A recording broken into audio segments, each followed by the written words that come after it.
স্কুলে পড়ানোর সঙ্গে সঙ্গে এসআইয়ের কাজ নিয়ে তাদের অসুবিধার কথা জানাচ্ছেন এবং সংশয় প্রকাশ করছেন তাদের নিরাপত্তা নিয়ে।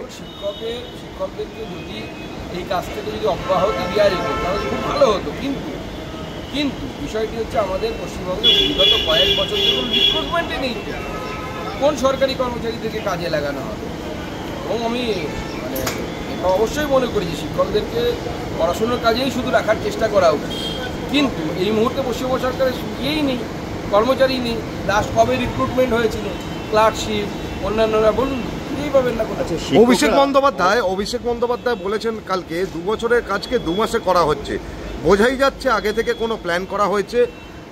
2 বছরের কাজ হয়নি, মূর্খের মতো কথা বলছেন, পড়াশুনো করেন না।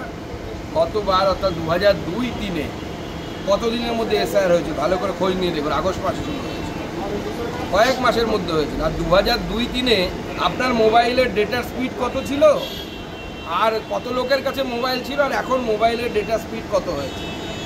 ইনফরমেশন টেকনোলজি যত উন্নত হবে তত এই সমস্ত কাজগুলো তো তাড়াতাড়ি হবে, অত্যন্ত স্বাভাবিক ব্যাপার।